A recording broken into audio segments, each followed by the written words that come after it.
You are listening to an Atomic Broadcasting production, so sit back, relax, and enjoy the feature presentation. And remember, do your part, such as like, comment, rate, and don't forget to tell a friend to tune in for an Atomic Time.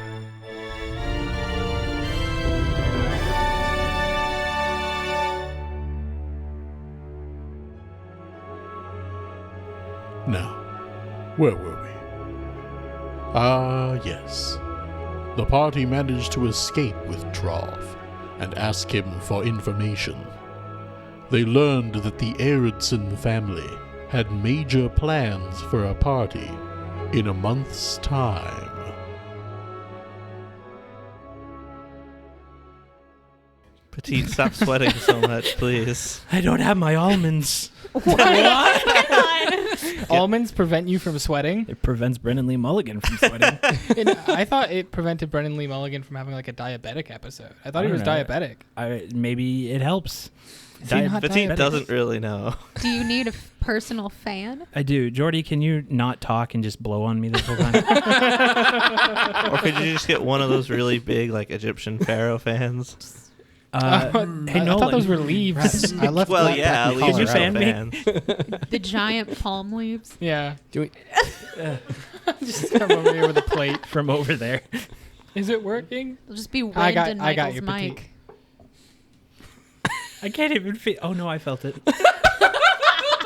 What is that, Domino's? With a slight scent of Mountain Dew. Code Red. Code Red. Second Domino's best. with a code red Not chaser. sponsored. Yeah, not sponsored. Unless. Yeah, unless. Unless, wouldn't Have be we told you opposed. how much we love Mountain Dew here at Atomic Broadcasting? It's actually not a lie. Aren't we here to play a game? I think so. I'm just here. Same, honestly. I missed you guys. That's it's been a minute. Petite. That was threatening, and I don't know. Don't waggle your eyebrows at me. They are Stop waggling. it. I think waggling is a good word for that. Waggle, waggle. They're doing the wave. It's too hot. Take off your outer shirt and let's just see the Yeah, you have, like, wonderful three I shirts don't legend want of to Zelda. because then you'd have like a 7-inch diameter of pit sweat. And that would be more distracting than me fanning my We face. don't judge here. I do. So, in case anybody's wondering, we do record these episodes a little bit ahead of when they're released, so it is summer right now for us. Yeah. No, we're just recording on location in Wait, Australia. is it technically summer? Yeah. Also, we have to throw in that we're in Missouri. I think we've said that. It does. a little Well, bit. I mean, considering the weather thing, that yes. doesn't always help. It could be April and it could be 90 degrees It's true. It's outside. the good old Ozarks. It was June one year and it snowed. Yep. Yep. I Springfield, remember Missouri. that.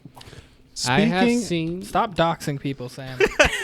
speaking of May, there is no May in Galarian. There is, in fact, the month of Desnan, which is the month that is coming up. Isn't the 5th of Desna when that whole bad thing's going to happen? It is, and that time Oh, is fast yeah. approaching. It sure is. It It's is. tomorrow. It's not tomorrow. Everything is black. An empty quiet interrupted by the rhythmic dragging of chains.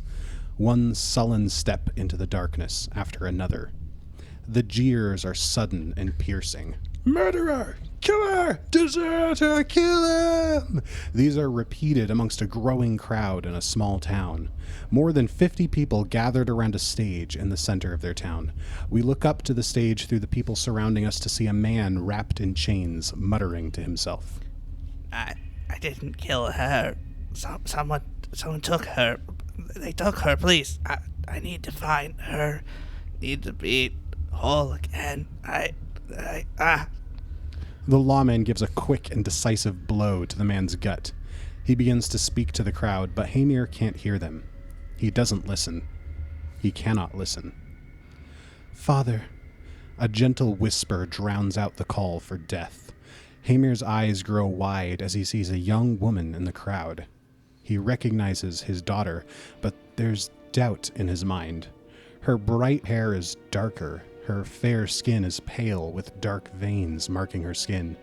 The tattoo under her eye has overgrown like roots, her eyes dark. As she steps through the crowd, a pale green mist begins to cover the ground the crowds call on.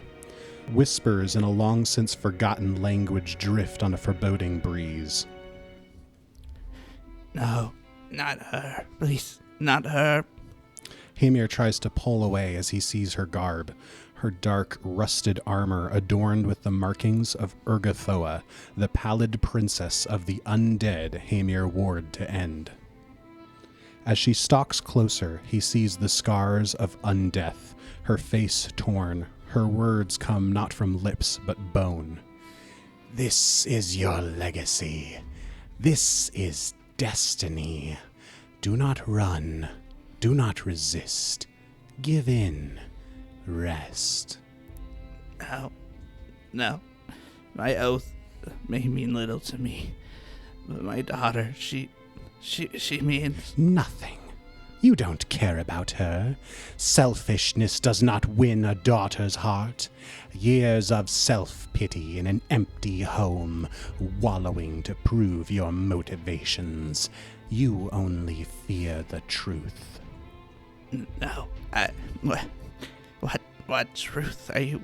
That she wasn't taken. She left. She left you and doesn't want you to find her. You truly were a father that drives love away.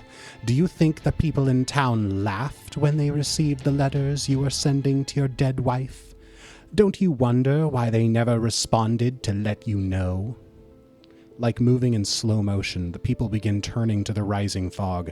Screams begin to slowly rise on their faces. I'm going to save her.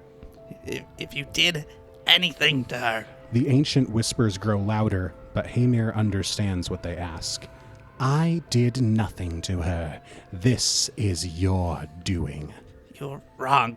Something did this to her, and I will have vengeance upon whatever being seeks to corrupt Hertha. Whispers, I accept your bargain. Hamir stands as his daughter fades away. The people scream and move again, each of them focused on Hamir, watching his skin bulge. Something long moving under the skin, pushing, trying to get out. And it does. Hamir sits bolt upright in his bed at the inn, a burning feeling of pain in his shoulder as this 3-fingered carapace appendage bursts out. 3-inch claws at the end of each finger, grasping at the air. And we cut to black. Can I take the opportunity to say gross? We cut to see Alward Volden sitting in what appears to be a sort of a waiting room sort of situation at the Copperberget mines. Alward, what do you have with you, like in your lap, on your person right now? Right now on my lap is sort of just sitting my backpack. Normally I would set it to the side, but I need something to like fiddle with. And the staff that I normally bring along with me. Gotcha. And as you're sitting there waiting, there's just like a door opening and this gnome pokes her head out through the door and she's like, the master will see you now. Oh, good. And you sure this isn't too inconvenient for him? I know it's sort of, well, not impromptu. I asked about it a while ago, but you know. Well, he's between things now, so he said it would be a good time to speak with you. Oh, good. So I'll follow you then? I need to get back to my own projects, and she's like putting back on her like oil-stained gloves and heading towards a workbench, and she like points down to the other side of the room, and she's like, "You'll find him over there." I thought she was a secretary, and I'm an apprentice! I'm gonna start walking down the hall. As you walk down this hall, the workshop of Bran, the inventor dwarf who had first contacted you to get involved in this whole adventure to begin with, you're passing by what appear to be half-finished projects, many of them using the same sort of brassish, copperish metal that the constructs that guard the mine are created out of.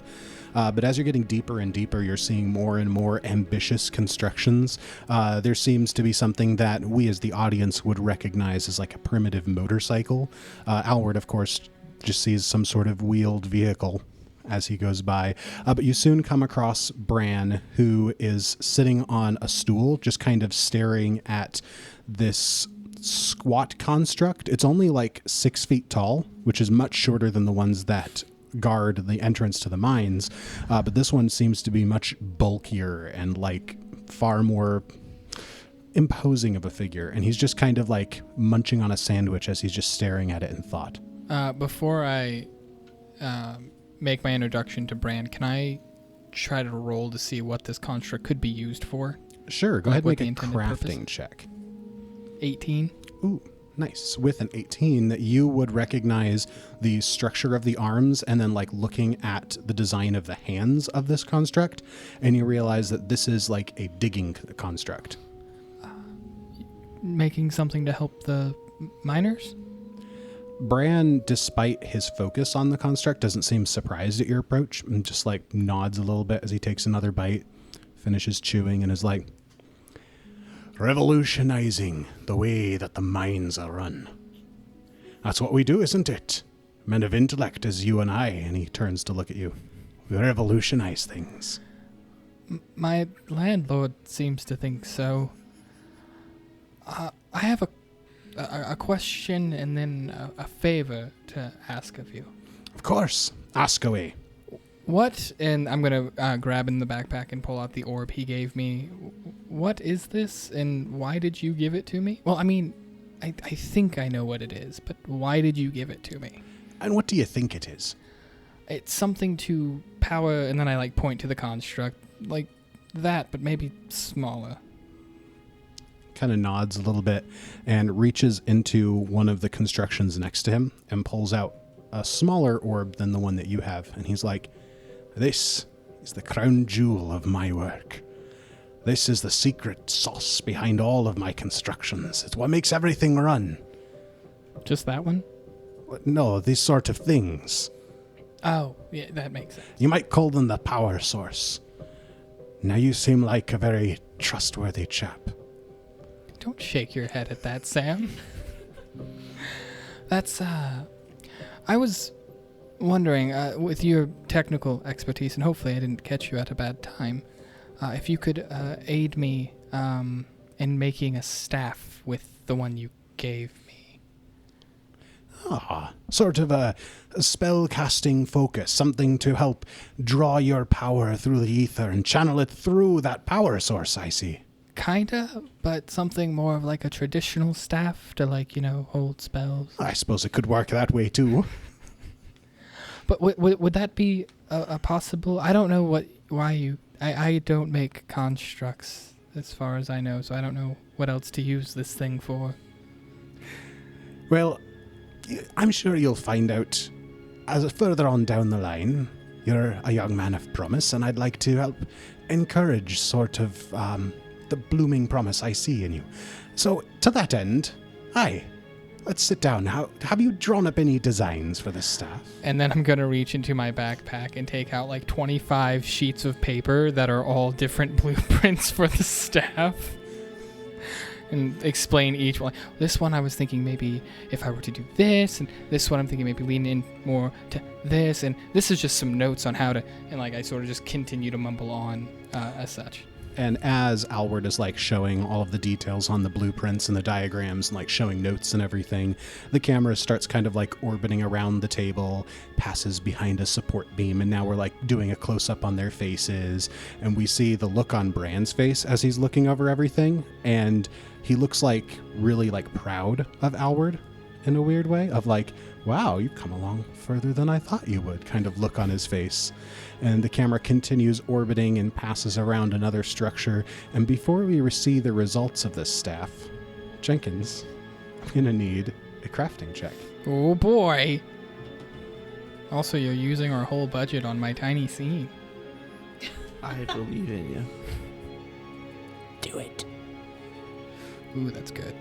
25. Told you. Nice. As the camera finishes its orbit around that support beam, we see lying on the table in front of Alward and Bran this exquisitely designed, like, same copperish, brassish staff design, and perched, like, impossibly levitating above the head of the staff is the orb that Alward had been talking about earlier, kind of just, like, softly emanating a glowing light. with a critical success on your crafting check. Nice. Once you've factored in Bran's assistance on the crafting. Ooh. If you tried by yourself, you would have succeeded, but not critically. So, Jenkins, before we move on to our next scene, what new stuff does your staff do? It essentially gives me additional spells that I can use. It's technically using the trait of Force, so it is a Force staff. For the Jedi. Yeah. With some other shenanigans, if you'll let me. But Oh, that's shenanigans? not going to come until way later, because right now I think it can only cast one level 1 spell in a cantrip. So, Uver, you've been in the area before. You're familiar with Tomgrove. Last time you were here, you had seen that the school was in need of repair. They could have used more funding and stuff. But this time as you come by, it seems like things have slipped a little bit even further. Like the building itself is just in a sad state of condition, and it really just seems to be a little bit odd because the rest of the town, as you're approaching the school, is in much better shape and obviously better off. And you know for a fact that Tomgrove recently struck mithril in the mines, so they should have the funds. But as you're approaching the school, definitely doesn't look like they're flowing here. This is very odd. The last time I was here, the school wasn't the best, but the town was, struggling a little bit. But I would expect that the school would be a bit more put together since there. I am surprised. It used to be much better school. Lena, Alward's sister, looks up at you and she's just like, I don't know what you're talking about. It's been like this ever since we've lived here. Jordy? Jordy. I mean, you're not wrong. I did live there at one point. And as Uver has a moment of horror wash over him, he realizes that last time he was here was probably before Lena was born. She's only 12. I forget that I haven't been here in a... I don't know the last time I was here. It has been this way for this long, you say? Well, yeah, ever since the company came into town, that's what they've been telling me. And they haven't kept up the school. That is one of the most important places in the town, is where you teach the young ones and the children how to... the history and the skills necessary.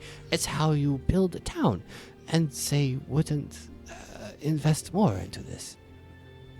Cut to Alward explaining the company's plan for this town like a session or two ago, basically being like, they want to destroy this town and make it where everyone has to work for them. Hey, this is my town. We cut back to the scene as Lena says, Alward says they don't really care about longevity.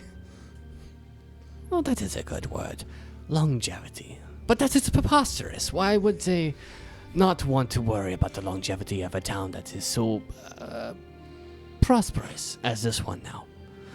I realize I am thinking out loud. You will not have the answers. You are too young, but it is foolish, I think. Very, very foolish. And he's... Lena nods and she's like, yeah, school's dumb. And she turns to start walking away. I expected you to pop out with her giving him the answers from this little child. No.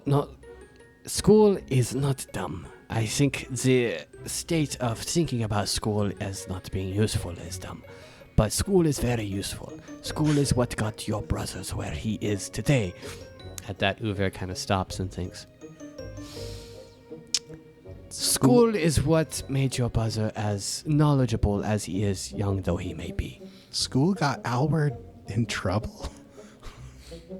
Your brother is very intelligent for one so young. So you're saying if I go to school, I can go on adventures like Alward?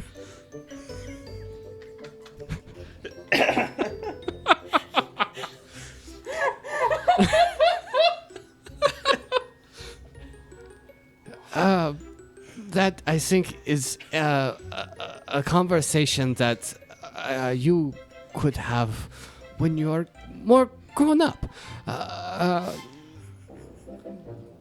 Perhaps maybe you can talk to your mother about this many years hence when I'm not here. And with a renewed interest in her education, Lena follows Uver into the school. Alward will remember this. Pops up in the corner of the screen. So as the guest teacher, Uver, what sort of topics are you teaching the students? History and nature survival of sorts. Well, things to watch out for if you are out adventuring. I know. So you're doing the stranger danger presentation. I'm doing Adventuring 101. Adventuring 101. Always go into But, dangerous forests. Never split the party. Actually, no. I will say this. It is mostly history, but it will be thrown in there will be my own experiences as I've seen this history or what I've come across and whatnot. So yes, history is the main topic, but kind of the adventure storytelling, because he's more of a storyteller, will be the vibe, so to speak. Gotcha. Go ahead and make a society check. Oh boy. 20. Nice. Wait, what's your society? 10. Nice. Nice. And the lesson actually goes really well. The kids are like obviously interested and paying attention. Definitely bringing in like your personal experiences to the stories or helping them like actually be engaged. And they really seem like they're learning a lot. And the teacher, who's like an older gentleman, is like, thank you for stopping by and bringing us your own insight from outside of our small town. And I'd like to give you a little something as some thanks. And he hands over a small bag of money. Oh, I don't know if I could take this.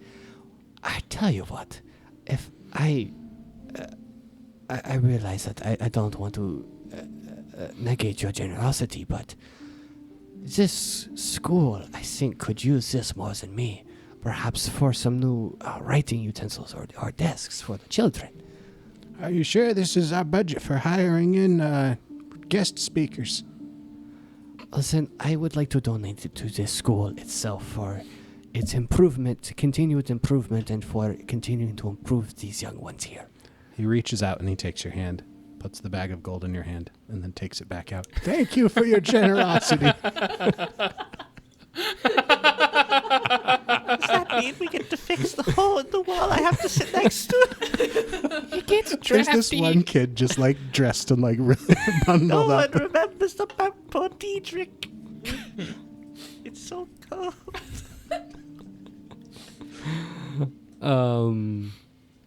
Is there a fireplace in this schoolhouse? There is. There is.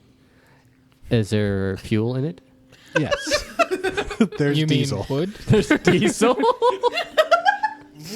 You asked if there was fuel. No, there's wood. There's It's a wood. good Is way it to lit? start a fire if you really It want is. to. You accidentally light the totally schoolhouse lit. on fire. In the land of the Lindrum Kings, late April is still a good time to be having a fire in your building. In the fireplace.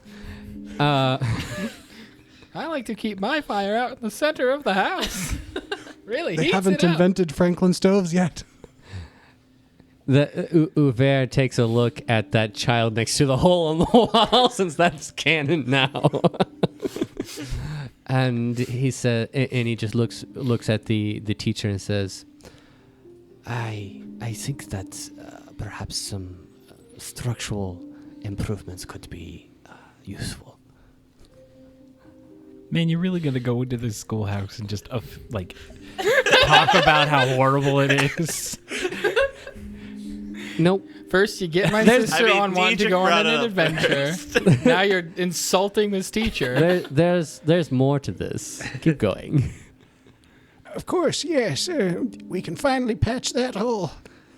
And as Uver just reaches out a hand and produce flames to increase the fire a little bit. Oh, hey. Okay. I thought you were just Burning gonna the burn the schoolhouse school down. down. all of the kids just start like chattering really quickly. And he's like, now calm down. Sir, we try not to use magic in the classroom. Keeps things a little more orderly. Telling me these kids have cantrips? Yeah, like 30% of the people in this world have cantrips. Just little Jimmy running around with produce flame. Why? You see that? Like, what is that called? Like a Russian doll. I almost called it a Zafir will babushka. remember this. But it's up there in the ceiling. That's what's lighting the place. I just cast light on that doll and stuck it in the ceiling.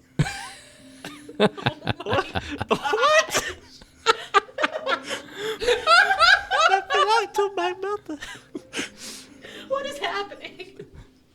World building.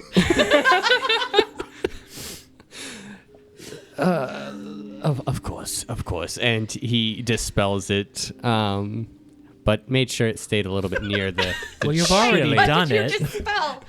The light or the flame? He dispelled the light, obviously. I dispelled the You guys light. have to learn in darkness. Well, if you don't like my magic, I'm taking it back. I dispelled the light. And I just kept my flame. You will learn under the fires that I learned. Actually, to dispel magical light, you need to cast darkness. Do on not it. worry. The hole in the And make wall a keeps counteract me, check. so I can still read. And we cut away. With Uber's hand on fire in the dark classroom. Oh my god. Children screaming in the background. So, Uber, you continue working with the school as like a guest teacher, and you're I will. I actually was going to talk to the headmaster or You mean whomever. the dude you That's were me. just speaking That's to? it. Yeah. It's a small town. It's a one-room schoolhouse.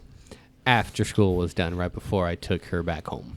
All right. So you wanted to take me aside and talk to me after school? That's exactly right. Am I in trouble, sir?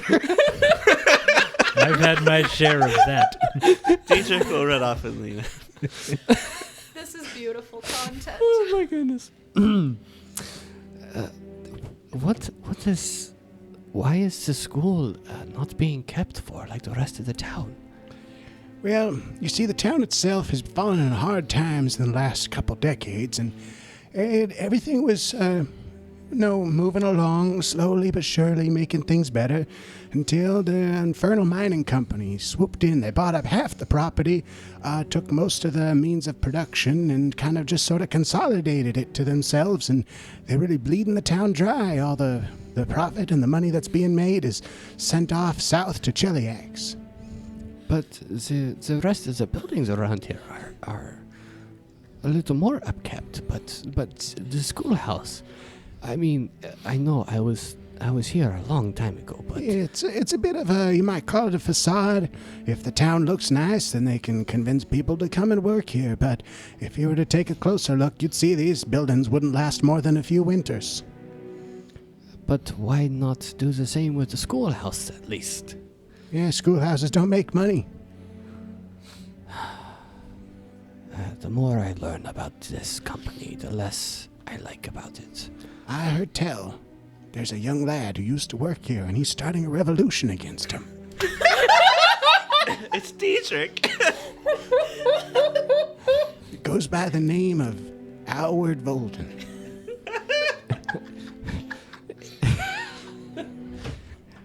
Is So that's why you were fired. Is that what you call what you did? Revolution? That's not what I call it. They say he's gone off to Joel because things got too hot around here for him. He's moved his base of operations, but he's still keeping the fight strong. Uver quickly looks over to see where Alward's sister is right now. She's burning down a building. You said that, Oh, so she's part of the resistance. didn't you just say she left? No, I didn't. He said before he took her home. Oh. the headmaster looks over and he's like, That's your daughter?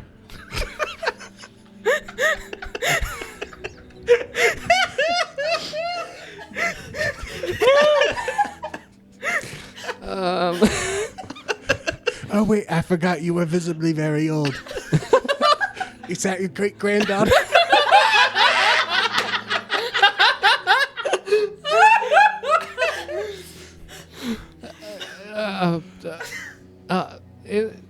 not. And she is an old friend's sister. Thank you for the information. I am sorry that the school has gone to this level. Perhaps it will turn around in time. But I do thank you for allowing me to teach today. It has been a while, and I have missed teaching young ones. Come along.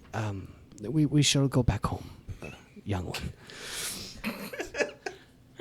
Nameless In the child. same breath as talking. It sounded like you were talking to the teacher. Come along, teacher. We shall go back home. Well, he couldn't very well say her name. Nope. Come along, young Volden. You could have said Lana. Her name's Lena. Don't even know your own sister. It's written down somewhere. You mean they didn't have her introduce And this is why herself we at the call start this of show class? The Written and the Lost. Because you write things down and then you forget about them. Wait. Did she go to Sweeping 101? True. Is that her class? What? Sweeping She's been 101? taking an elective in Joel. Because she's learning how to sweep. And go to How market. hard is it? That's what she did the very whole hard. time. Dust just keeps Getting her accumulating. She's getting her master's. Getting her master's in sweeping at 12. As Uver heads away from the school, with Lena in tow heading back towards the current temporary residence of the Volden family, camera dollies out on a helicopter and zooms back in to see a small figure wrapped in his dark cloak as Zephyr is making his way down the alleyway. Pitter. That's me walking. Running. Limping? Why are you limping? I imagine. Saunder. Pitter. I imagine you, Naruto, running though. Pitter. I imagine him trudging. Patter. To trudge. Trudging is a good one too. Hey, if they're gonna put a hopscotch in the middle of the alleyway, they might as well do it. So Zephyr walks down the alleyway, runs a little bit, Naruto runs a bit, does a hopscotch, and then kind of like limps a few more steps and stops at a corner. And there's another guy standing at the corner, and he's like, "Nice hopscotch." And that's their call and response. What timing on that drink? What, haven't you seen West Side Story? That's how they run. And the two of you aggressively snap your fingers to a darker part of the alley to talk. Oh, so I'm actually talking to this guy? That's the idea. You arranged a meeting. You hopscotched down the aisle and everything. Well, haven't you seen the alleyway? It's made for it. So wait. Pulls out a knife. You weren't trying to get information? Oh, yes, I was. Okay. You don't realize you have to establish a conversation before getting down to business. Otherwise, you may be talking to the wrong person. How's your day been? It's all right. I went down an alleyway, did some hopscotch. I was there for that part. That's all I've done. Yeah, I didn't do much else. Oh, I stabbed a guy. Just kidding. Oh. It wasn't a guy. It was a horse. I do not hurt animals. I mean, I had a pretty rough day. Good. Yeah. So anyway, what are we looking at?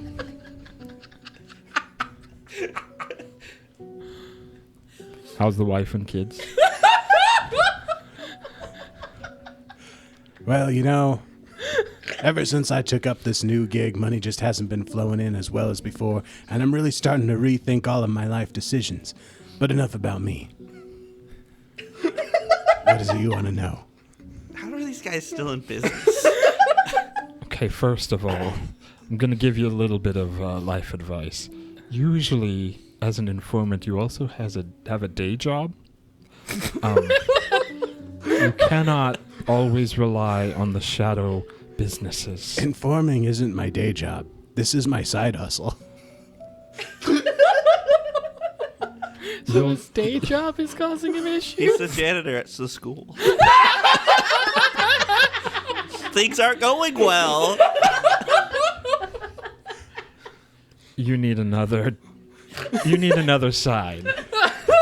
That's bring the pitiful thing about this country. You can work 2 jobs and a side hustle and still not make ends Are meet. we bringing hustle culture into Pathfinder? It's always been there. Yes. We think downtime activities are. Oh no. So enough about you. Down to business. So I'm going to keep my voice down a little bit because I don't want anybody to hear us. Obviously, that's why we're in this dark alleyway. Yeah, Right. just the 2 of us alone in this room. That sounds suspicious. Nobody listening, not even an audience. Oh right. What about that guy over? Oh, he's drunk. Well, it's just me, Diedrich. I thought they closed the hole. Do you want me to play my flute? Just imagining that's the school wall with the hole and I'm looking through it. Oh, sorry, I That's left why it there open. was And he like hangs a little hopscotch curtain up. It was for the school children. All right, I think this little charade has gone on long enough. What do you want to know? So, I have this friend. You may see him around town. It's a small town. And he's asked me to get some information, possibly some leads to help find his daughter. And I thought maybe you'd be the best person to talk to. Are we talking about Hamir? Exactly about Hamir. Are you familiar with him? He used to live here. I think he still does. Am I getting this mixed up? I've lived here for like 6 years. Yeah, but you left and you've been kind of wandering around looking for stuff. 2 weeks. Yeah, the 2 weeks is a long time. Also, I imagine this happening outside the window where Uver's teaching. Now. There's not a lot of buildings in this town to make alleys. Yeah, he used to live here about 2 weeks ago. Then he went off adventuring with some weirdos who came into town. Well, he's back now with me. Oh, One of the really? weirdos. I might have something to do later tonight. But anyway, what was your question?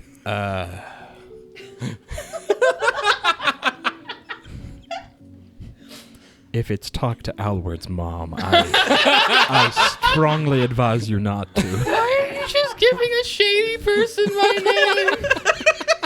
Doesn't know you. He's an informant. She used to live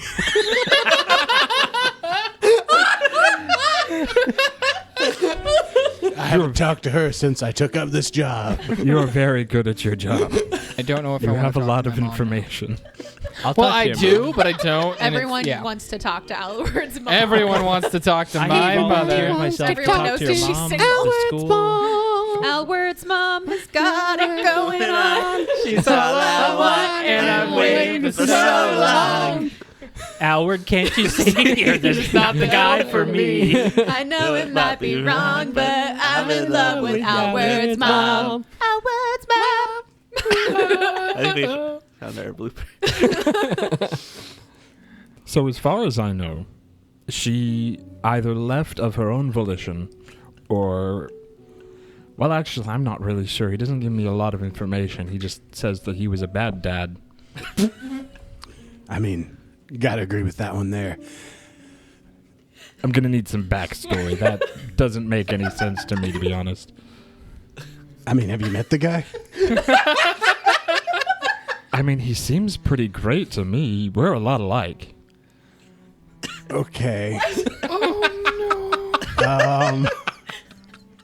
Might need a little bit more explanation on this one then. We don't even really have the budget left for a ripple transition, so I'll just explain it here in the scene. Okay, so you see, back when this guy went to the war, his wife was expecting. He's gone, fighting undead or who knows what he's doing there. Well, when time comes, baby's born, wife, unfortunately, she doesn't make it. So we all in town, not this town, next town over where I lived, we all took the kid in, raised her up as our own. When this guy gets back from the war, he's totally different. He's like a shell of himself. Doesn't care about anything. Takes the kid in, but he's just doesn't seem to care about her at all. Gives her the necessities of life, but he doesn't love her. It's hard. It's hard watching a kid grow up in a home with no love. But then, one day she just ups and disappears. If you ask me, it was he that did it. He just couldn't take it anymore. You see, I that's where I think you may be wrong. He keeps getting into everybody else's business, just asking where she is and if they have any ideas, or heck, I think he's even trying to replace her in some places. But I don't think that he would be acting that way if he had something to do with it. Well, maybe he is, maybe he isn't. But I think if that's what's going on, it's just a cover story. We took him out and we tried to crowd justice when his daughter went missing. And as far as it seems, it was just me and Hamir himself were the only ones to survive. What did you try to do to him? Hanging, lynching, whatever you want to call it. The man fought like a demon. I don't know what got into him. He took the whole town on by himself. Pretty sure that's called the will to live. That's what got into him. I mean, if that's what it is, the guy has more will to live than anyone I've ever met. Well, I'd like to take that will to live and turn it into a will to find his daughter. Do you have any possible information that could lead me to where she is? Maybe. If I tell you, is Hamir gonna find out? Not until I find her. If I find her first, I'll make sure she's okay before I do any thinking about telling Hamir. After what you've told me, I think I want to make sure things are safe before then. Well, you seem like a good man. So I'll let you know. I've heard she's been seen around Joel. The big city down the road. Never been there. I'll have to visit sometime. It's a nice place. Yeah, I'm surprised you haven't been. I know, me too. It's Yeah, you should definitely stop by, even if you aren't going to follow that lead I gave you. But yeah. Thanks, DM. Perfectly fine. Name dropping his friends and his friend's mother. No, I never been to Joel. I don't know if any of that part was actually on record. That's fair. This entire thing has been recorded by my stenographer. You said there was no audio. it was Diedrich. just us. It's Diedrich the stenographer. Diedrich's not paying attention to Uber, and he's just looking out the curtain. Hello, it's me, Diedrich. I'm just writing down what I'm hearing. But that's all I've got for you. And he turns and he takes the curtain back down. I think it's time for you to go. It's Just so to see, cold just in again. time to see this ball of fire through the hole. Oh, good lord. I wish she would leave the curtain. It's so cold. Curtains are expensive, kid. I'm hoping the audience finds this as entertaining as we do. Generally, people laugh along with other people, so. Technically, social though, how much are they going to hear? That's a good question. Oh, man, I can hear our audience already. That was an amazing rendition of the laugh in Final Fantasy X. Thank you. Oh. I was trying to do All Might. Are you here? He is not here. Get out of here. Wait, don't I need to pay the guy? I assumed that happened. Well, I don't know how much to give him. 90 gold. Oh, but. A reasonable amount of gold, given the fact that this is a downtime activity. Wouldn't that be like a 2 silver? Yeah. 2 silver? I was going to give you like 15 gold, but okay, 2 silver. I mean, I'll take 15 gold. 2 silver it is. That Boy, explains. that's like a day's wages for a janitor like myself. Oh, you're Gold's not a supposed lot to of tell money. other people your occupation. He What? thinks, Everybody knows I'm a janitor, right, Diedrich? oh, yes, it's true. He's got his mop bucket. Thank you, sir. I don't even remember your name, even though I probably already know you. Anyway, It's for the best. I sink into the shadows. Roll for That's a 21. I know it's not a secret check, but He's gone. As Zephyr fades into the shadows and slinks out of the alleyway, his contact just staring, shocked at his disappearance. The camera again zooms out down the alleyway, and we find Alward standing off like on the edge of town towards the woods, just off like in a secluded portion of like pasture land and everything. And he's holding his brand new staff, just kind of like getting used to the feel of it, getting ready to like pull it out at a moment's notice if he needs it. And just as he's getting ready to cast the new spell from his staff, he hears a voice. Alward. Ah! Did I scare you? Sorry. Oh, and I turn. Yeah, a little, it's fine. Many people don't expect a sudden Neros. It's fine. Sudden Neros appeared. You'll never know when she's Neros. Oh. Neros or Pharos, she'll always find you.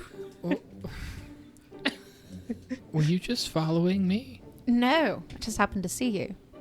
I'm on the outskirts of town. Yeah, well, you know, I wander around from here to there. Okay, what? I got a new staff. Pretty. What's that for? Magic. What do you need? You said a while back that you could, you know, read the something resonance, majigger or whatever it is of my locket. Yeah, it essentially just allows me to read like emotions, like strong emotions that are tied to the object. I don't like to touch things because you'd be surprised what things have emotions tied to them. Is that why you don't use your hands? That's part of it. I once touched a fork and it gave me nightmares for about a week. From a fork? Yeah. That's... It was in the family for a long time. So could you... Oh, yeah. Would you be willing? Yeah, of course. I mean, I don't know what you're going to get from it, if anything, but... Well, hopefully I get something. It's tied to your family. Yeah. It'd be weird if I didn't get anything. I mean, can you imagine not having any emotion toward... Anyway, yeah. It does take some time. But yeah, let me... Okay, yeah, she takes it off and gives it to you. All right, and then I'm going to do the thing. Alward, as you're holding the locket and just kind of focusing your senses to try to like read back through the history that this locket has, the first thing that comes to your mind is you're realizing it's like connection to Neros and like the hope that she's poured into it. And then as you're like pushing further past that and like digging like what more is there to this, then you get like a deep sense of regret. And as you're kind of latching on to that emotion and pushing forward into that, a face kind of takes shape in your mind's eye, and you see the face of a fetchling man. And the look on his face is one you've rarely seen before, but it's got the sense of like determination to make things right.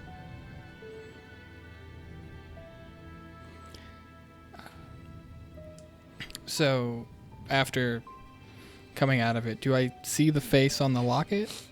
And when you open your eyes, you do see the face on the locket. And it's the same face. Who is this? And I sort of point to the... I'm assuming it's my dad. He was very sad and very determined about something. And I handed you back the locket. You actually saw his face? Yeah, he looks like that. And I just point to the locket. No one's ever seen his face but me, apparently. But it's right there. I know, but it's been blurred out for everyone else. The fact that you can see it, that doesn't make sense. I'm aware. You've seen it blurred out, haven't you? I don't know.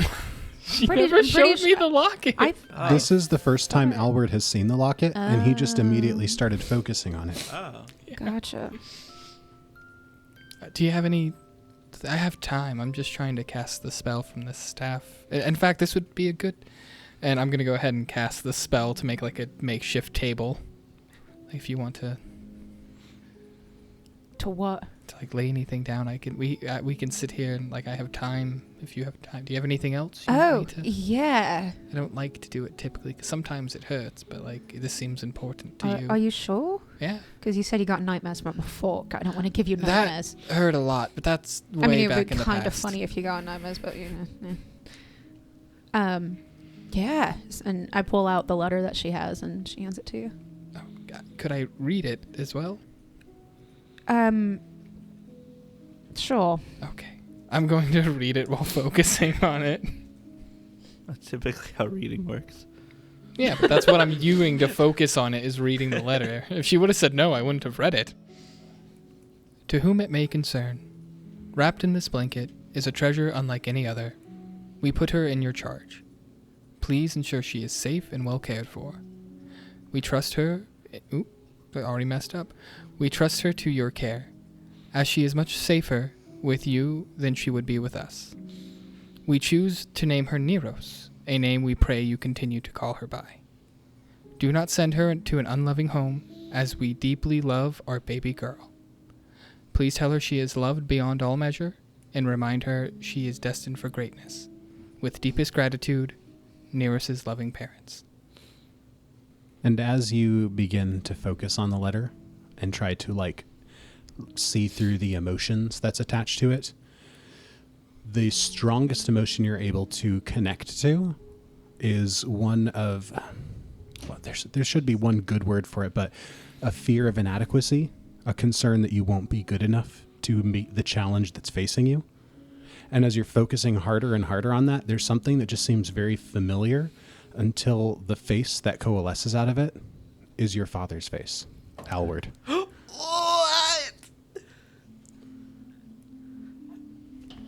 What? What? They're siblings. No? Yes? What? Alward's just gonna... On the bright side, you two haven't kissed, so it's not weird. That just made the list. What? Wait. Alward, I have your father. Well, now I definitely have to talk to you anyway. Alward is is just going to drop the letter, sort of without thinking about it, and it's going to slowly fall down onto his disc that he summoned. And he's gonna look at you, like with just the most confused look, and then just,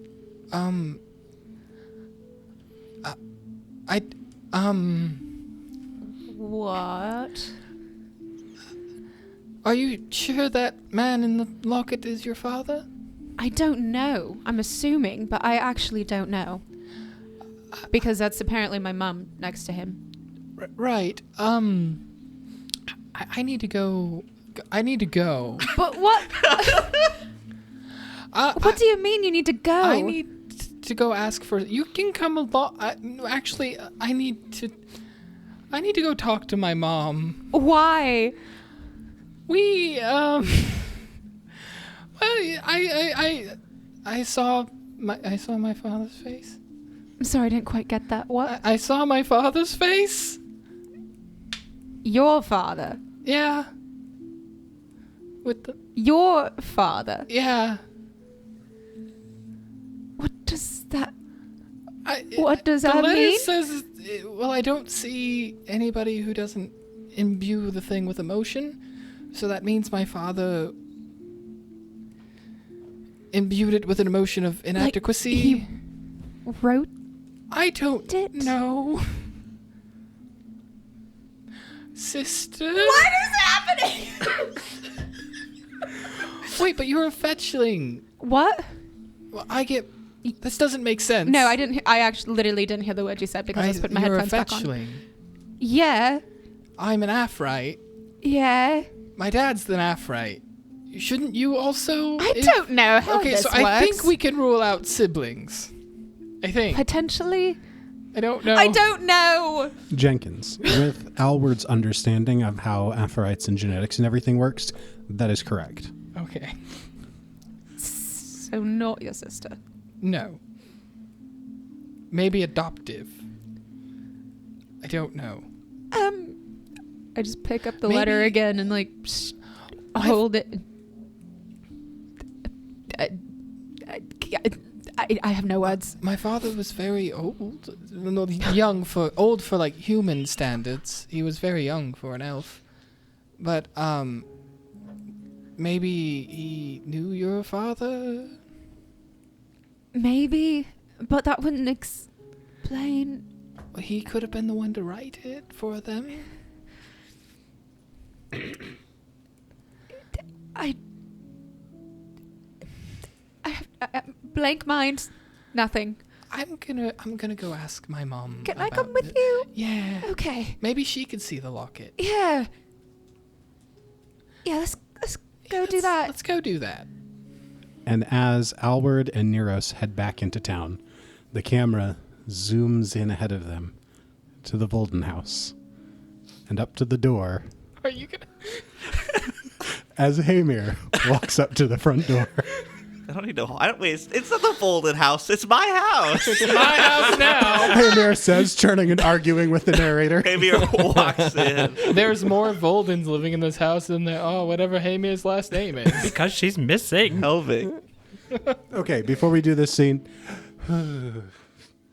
So while you two are agitatedly walking towards the house, That's more My accurate. disc is just floating behind me.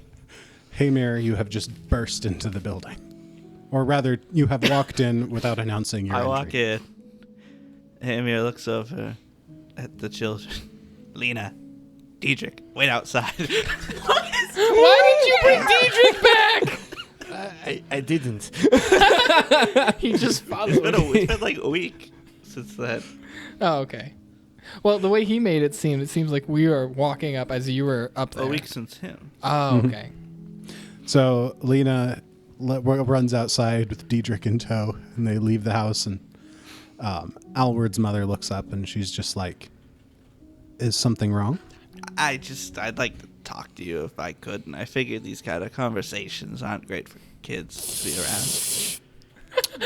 Uber's just in the corner sipping tea. Get out of here, Uber. You go play with the kids outside. I think I'm going to take my tea. You know, I think outside. I think I saw a nice hopscotch by the school. I am a bit old for that, but thank you. Uber just walks out the door. Is there anyone else in here? I think we're alone now. What was it you wanted to discuss? I had more I wanted to say last time we spoke, when Alward said I had to leave. And her face kind of like hardens a little bit, and she's like, I'm ready to hear. Because I'm looking. On one hand, I'm kind of looking for some advice. Also, I wanted to let you know, it's been a week. We moved a trunk of your husband's stuff into the basement. So if you'd like to look through that, you're welcome to. It was on my mind. I knew I'd forget. Sorry. I think I would like to look through that later. Yes.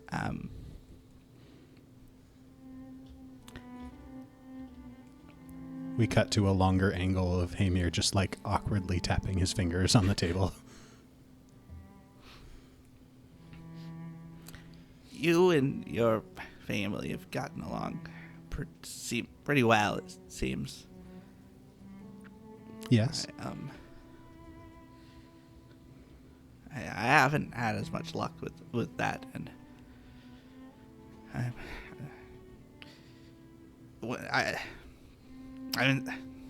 I've seen you and your family acting like a family, and it reminds me of my time as a father, and it didn't go well, and I don't know why.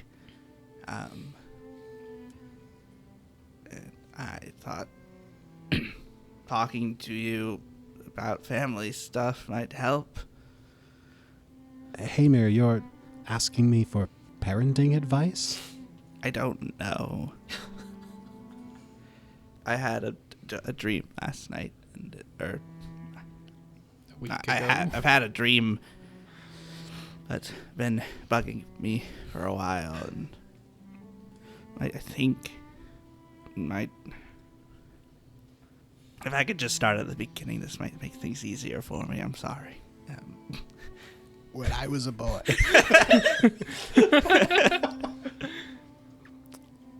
When I was a boy. Younger, when I went off to war, my wife was pregnant with my daughter. And I went to war. I thought they were fine. I didn't learn till after all that stuff happened. And I got home, and my wife had died. She passed away in childbirth. My daughter was raised by other people, and, well, with the others in my life haunting me, it made it hard to focus on being a father. I told everyone I got that talharpa of mine to try and connect with my daughter, but she got it for me, and I never really played it till she left. Or till she was taken. When she was, I think she was taken from us when she was a few years ago, and I'm trying to find her, but before I find her, I want to make sure I can be better, because I'm here and so many others aren't here, so I should try to make the best of that and not be the way I've been. But now everyone thinks I killed my daughter, and a lot of people want me dead. Well, actually not many people currently want me dead. That's kind of a confusing part of my life. Sorry. Hamir, I don't know all of the details. It seems like this is a very complicated situation, but one thing I do know is that you never stop being a parent. Even when your children grow up and they move on their own, you still want to be their mother or their father, and I think that if you connect back with that part of yourself to be her father, then I think that you can find who you need to be for her. But what if she didn't get taken? What if she just left? I mean, is it even worth looking for her if that was the case? I've spent a lot of my time looking for her. It may be hard to hear, but maybe if that's the case, maybe you need to find her so that you can apologize. I mean, I suppose I could try to apologize. I guess in a way it was partly my fault, even it mostly wasn't, but I'm worried things won't be different because I've still got all of this stuff, and I've made an even bigger mess of my life since I last saw her, made a very bad deal. I don't know. Hamir, do you believe that you could make her life better if you found her again? Well, of course. I mean, we'd be together again, so things would not be better than they are now. But would that be better for her? Well, of course it would. I mean, we'd be together, so it'd be better. And she just kind of looks at you.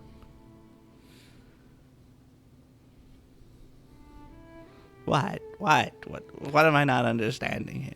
I'm sorry if I was prying too close. No, you're fine. And at that moment, the door flies open again, and Alward and Neros come through. Excuse me, could you wait? I just sent the others outside so I could fantastic. talk Hey, to Mary, her. I need to speak with you at some point. Mom, I have some questions. Sorry, are we into Yes, something? I was talking. Well, Thank you. Can it wait? No, It's pretty important. I don't really... It looked like you were done. I don't... I could leave. Fine. Just stay. Could you leave? No, this is my house. Not the house. I don't know. Is he needed?